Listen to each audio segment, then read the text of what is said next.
These are the room page we're running. I could consider going to Nasty here. So two things. I'm playing against the Aatrox, Rammus topside. They only have CC with the Rammus W and the Pantheon W. No CC here, no CC here, no CC here, right? There is one thing I actually wanted to test that I haven't tested too much on my main account. Every move you made, I was watching you.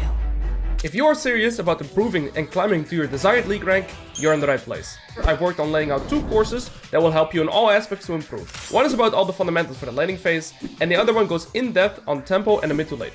I've been Challenger for 7 years and I can guarantee you that this will massively speed up your process and reaching any goal that you have set in mind. Both courses have a preview video where you can see the style of the videos, so check those out before anything. You can also always join my Discord to check out some reviews.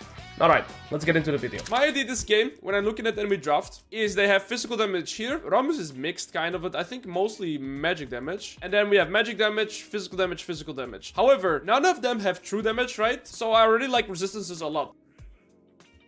I'm gonna get my ward down here. Now, let me make sure that you all know. First 4 waves in top lane are the most important. So what I do here is I get this ward down, and then I know where enemy jungle starts. It's a process of elimination. If I see him starting here, I know he starts here. If he doesn't start here, then I know he's starting on red buff, right? My jungler is starting top side. That means that my jungler will be doing these 3 camps, and I'm going to bot side. I don't see the Aatrox. He's playing Flash, TP, Conquer Resolve with a D-shield, so it's a pretty safe setup. And what I want to do in these scenarios here is when I'm pretty much weak-sided, meaning that my jungler is most likely pathing to bot and enemy jungler is pathing to top, right? Because he did not start on the blue buff.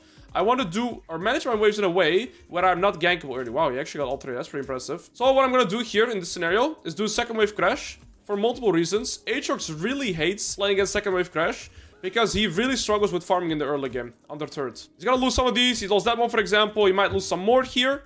And the second thing that happens is, you see my jungler has done his 3rd camp now, right? And Zek is gonna go for bot side, he's mid. You see Rammus has done 3 camps, 12 CS. And after his bot side clear here, he's gonna go back to top side, right? What I've done with the wave by doing a second wave crash is that it's gonna start bouncing back into me. You see, I've not done a single trade with the Aatrox yet, but I didn't really need to. Here I can just E his auto attack, his passive. If his sword glows and it gets bigger, that's when he has his passive. Now, preferably, okay, I still have my, oh, I did not expect an insta Rammus gank. I think I should be fine though, because I just have my W. Now, the reason why I'm fine with this gank, even though I lose all of my HP, is because the wave is actually bouncing into me. So I'm still completely fine. 2 options. I'm probably gonna recall here, and this recall is very important. You see, Aatrox is gonna have to push this wave, but also this wave before it crashes into my turret, right? Because I check my minimap first. Now, the reason I recall here is for 2 reasons. First of all, I'm already half HP, right? So I'm already pretty vulnerable. But the thing that is happening here, and why this recall is so important, is that whilst this wave is slow pushing into me, it's gonna crash into my turret, right? But afterwards, it's gonna bounce away from me. And how would I be able to play out the bounce if I had not reset here? That's why this recall is so important. So I lose a little bit short term, right? But I would, you know, I save myself in the future because now I'm back. Look, by the time the wave has crashed, I'm already back. And now it's very easy for me to play at the bounce, right? Because I'm full HP. So Aatrox can base TP back, but now he can't really punish me because I'm full HP. That's why reset timers are by far one of the most important fundamentals. If I did not reset there, my entire laning phase would look different. And let's say this would bounce now, right? And let's say I'm like, I didn't recall and I'm here. I'm half HP. Aatrox bases TP back. How do I play here? Rammus is probably still clearing top side, but where's Rammus gonna go after clearing his top side? Back to bot side, right? Similar to how Zek is in his bot side right now, but afterwards he's going to recall and come back into top side because they started their clear there. So on this timer, I still have to be a little bit careful. And first thing we do as well when Aatrox gets back is check his items. Okay, he's rushing tabbies. He's cringe. So I assume right now that Rammus is not top side anymore. He's level 4, I'm level 5. I'm gonna get out of his queue. I'm gonna ignite as well. Okay, I guess flash. I think that's alright, even though I take 2 turret shots. Okay, Rammus is mid again. He has not recalled yet. That's the one thing I also check. Because he is so tanky, I actually can't kill him. But now he has no flash. He does still have TP. So Aatrox here has 2 options. He could reset TP back. Oh, but there's a Pantheon. Lucky that I saw him on my ward. Actually, I would have never anticipated the support roam here. And look, Rammus hasn't recalled yet. Oh, wait. What the hell? He actually just walked all the way here. That's crazy. My game is definitely pretty tricky. We're having to deal with a lot of ganks, so that makes the game a lot harder for the bros in the top lane. But we have not died yet, and the wave is at least bouncing back into us. So regarding 40 minutes, yeah, we're in a fine spot. We haven't really lost much. The wave is still stuck here. Remember, Aatrox does have TP, and he's level 6, so my team should not fight here. Okay, I didn't get the cannon. I mean, I can move here, but I just don't really like this play that much. Kidding, I love it. Kidding, oh, I hate it.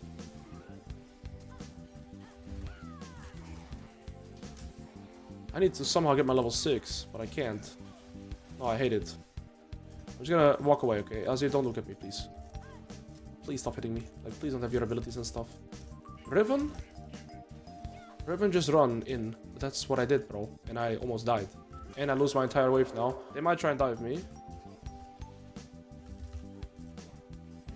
I messed up my abilities. Well, I got griefed by my team. I could have played this better. My E and W were really bad. If I landed on Pantheon, he dies. Maybe I get Triumph and we're fine, but it's okay. Maybe it's good to get a game like this as well to showcase you guys that, you know, ultimately here, I don't really feel like I've made mistakes. I was just ganked by enemy support. I've been ganked by enemy jungle twice and I've been ganked by enemy mid laner now. In terms of farm, we're still even. In terms of items, we're actually fine too. It just sucks that we've somehow, you know, had to recall a lot of times with so much pressure being, you know, funneled into top lane.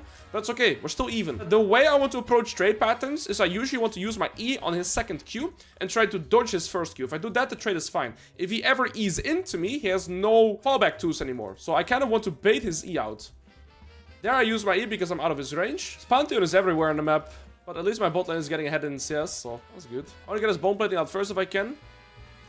Okay, there's his E and second Q, right? That's the one I always want to E, preferably. That's also the ones that is, like, easiest for him to land. Now I'm gonna hard push this wave before this wave comes, so at least it will bounce back. And we're in a fine position.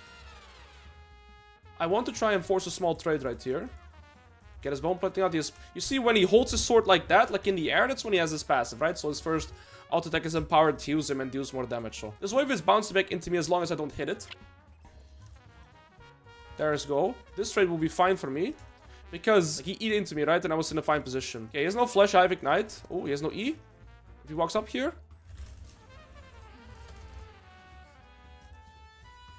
There we go. Just clean, right? If he ever E's into me, he did Q1 and then E Q2. I knew he's instantly dead because he cannot escape anymore. Because he has no E, no flash. Now, I need this amount of gold on my reset. I already have it. He still had his TP after all that. But we have a full item now. We're good.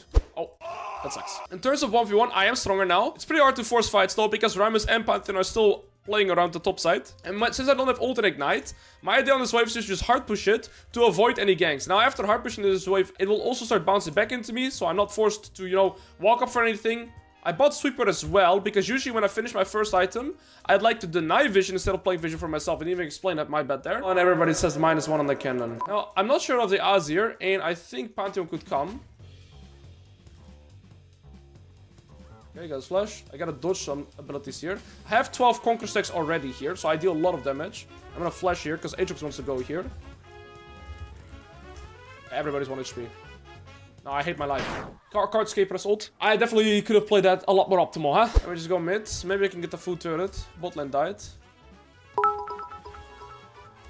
This guy has no ult, I know that at least. Alright, he has no more Ws because he's used all 3 of them. The Pantheon is insta coming again as well. I'm just gonna bait here. Go, go, go. Well, Zac just walks into his face, or what? It's alright. I'm gonna buy CDR boots just because I'm at 600 gold and I think it's still fine against enemy draft. It's also gonna give me 40 haste here. I need something to buy. My purchases have been pretty awkward. My farm is very low. I think there's just been a lot of unfortunate situations happening in this game. But ultimately, that's what happens a lot. This plate is pretty low HP. I have 1 more minute to play for it. He has no E right now, so maybe we can look for a small trade, especially with Eclipse. Again, I want to play around his E. Right? That's the main ability that I have to play for around. Okay. Well played by him. We can't do anything here, man. What do you want to do? I'm gonna Q delay, which basically means I'm gonna start channeling my Q. And my idea is to E Q3 on top of him. Watch this, okay? And now he thinks my Q is on cooldown, so he wants to fight me. But look, it is instantly back. That's what Q delay is, baby. Why did I say baby? That's how you get your solo kills on the Riven.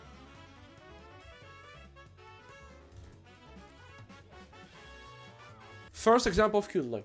Does it make sense, chat? Look, Q delaying. I'm gonna EQ on top of his face. Now he thinks, oh, Riven weak. Guess what? Riven not weak. Riven not weak. It's alright. Oh.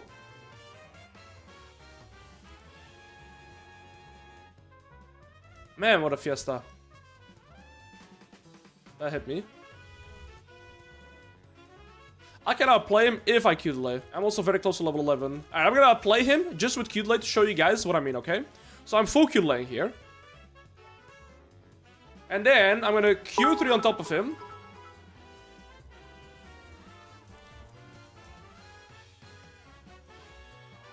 Might have to wait for my ult now. You see, your champion just becomes different once you have around 40 to 50 haste. Okay, please face check me. There's a chance. Oh, please don't have ult.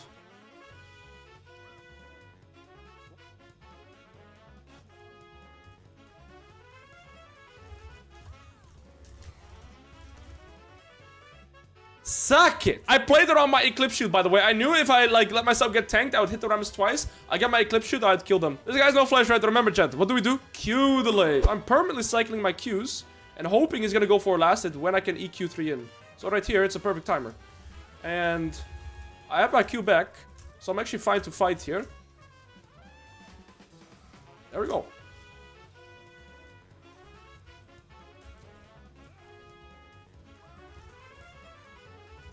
Any Q layers in chat? Any Q layers in chat? This guy's no turret. Do I go to Goose Chase or a Bird Chase?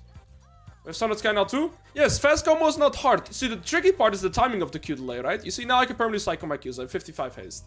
So the hard part would be Q delaying in the time that, like, once you gap close, you have your Q again. Right? So you have to learn to calculate how long it is to Q... Oh, hello? Black yo? Oh... You don't want this beef. I'm gonna get ulted by the Azir. Chat, this was for educational purposes. Basically, I showed you guys what not to do. In fact, this game is not really won by any means. My jungler is strong, my AD carry is strong. Dragon's coming up in 20 seconds. I'm gonna go bot here. The preferred objective I play for are tier 2 turrets because they give 700 gold each. But it's pretty hard, especially when I have to sideline against an Azir. So I see 2 people here. 3 people with Kai'Sa included. They're all 5 here. So here you see 5 people. I have 2 options. I could roam to mid right now and maybe get something, right? Or I stay bot and guaranteed get the tier 2 turret here. So I'm actually going to stay bot lane here. It's pretty hard for them to just do Nash after a team fight as well, right? They don't really have all the cooldowns. So now, sure, my teammates died, but at least I get a 700 gold tier 2 here. Now I move to mid because the tier 2 is gone anyways. And if I can get any of the shutdowns right now, we're in a beautiful position. I hope he's passive. It does, so they're going to stay a little bit longer. The Q delay and already E ult Q3 here. And now I can... Flashed. She might ult me. Get the shutdown, prioritize that. I knew I had to focus. Oh, what is this guy doing? That guy's just griefing, actually. So there, it was important that I focused the Kai'Sa because he's the one with the shutdown. Now, preferably, I don't want to fight here anymore. I have 3k gold in the bank. I used my ult, I used my ignite. I have nothing on the map anymore, so I'm just gonna go recall. I'm gonna get my death stance. Next item, multiple options. So let's take a look at enemy draft, right? I could go Sterox for tenacity, which is good. I have no tenacity here, right? So I could get tenacity against Pantheon and against Rammus, and they also have quite a lot of burst. So Sterox is my preferred option. Other option would be Maul, but they only have Azir and Rammus' magic damage. I don't really feel like I need it. Well, the reason why I'm top is because the tier 2 turret is still here, right? I gotta be a little bit careful their bot lane though, so I'm fine with chunking him, but I don't really do much damage to that guy. Also, my job as Riven, especially in the current season, is not really to kill tanks. You're way better at just dealing with squishies than you're with dealing with tanks. Riven is just not good at killing tanks at all anymore. I'm down to fight here because we're grouped up. Diana is pretty low on mana though, I see that here. She's pretty low on... Oh, there's a ward. So I'm on vision even. I have 3 items and I have my flash, so I'm pretty competent in taking a fight here. My Zek's jumping in. I gotta play pretty slow. Pantheon would be my target here. I'm gonna ult him at the end. I see Kai'Sa as well. Okay, he's gonna play slow. See the Kai'Sa. I'm eyeing Azir, but I'm gonna hit Aatrox until I can reach the Azir. Okay, now I just go red Rammus. Actually. No, Espienta! I can zone this Rammus. They should just be doing the Nash. So he can't enter. Ooh. Pantheon could be here. There he is. And they're TPing, so now I'm gonna go out. I actually do think that I want to go for Cleaver. It's either Cleaver or Sterox, but you saw here, I was not really lacking damage in the teamfight, right? And as I said, my job is not to kill tanks. My job is to deal with these 3. I want to go top here because there's still a tier 2 standing on the map. And remember, tier 2 turrets give 700 gold each, so I can also deny Aatrox to tier 1 here. I have enough haste. Oh, he used E as well to get close. He's just dead. I kind of don't want my ult, but I have to. Also, keep in mind that when I ult, like in those scenarios, it increases my Q range and my W range. So look how long my W is right now, right? It reaches there. Normally it shouldn't, but it's because I have my ult on. No, Riven cannot win against any melee champion level 1 with Ignite. Champions with lethal tempo and champions with very strong kits still completely outstat check. Trundle wins, especially with lethal tempo. Yon wins, Yasuo wins when they run exhaust as well. Olaf wins, Darius wins, Urgot wins, Jax wins, Wukong wins. There's a lot of champions that win against Riven still. I'm level 60 now too. And again, this is the build I like. Oh, we're gonna be a little bit careful here. And remember, this game started off pretty rough for us, right? I have my ult coming back soon, but I don't really hit the Rhombus. I'm just gonna focus the turret. I just don't do much damage to tanks. Red buff and Ignite's actually killing him.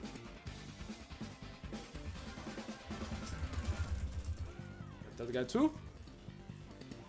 But against this guy, I will do a lot of damage. This guy too. 800 crit. Ain't that balanced. Ain't that balanced, chat. Ain't that balanced. So yeah, this build is centered around killing squishies rather than killing tanks. And in the meantime, I'm super tanky myself, so it's very hard for their characters to deal with me. Tanks is kind of what would be the hardest part for me to deal with, but you see, I can just kind of ignore them.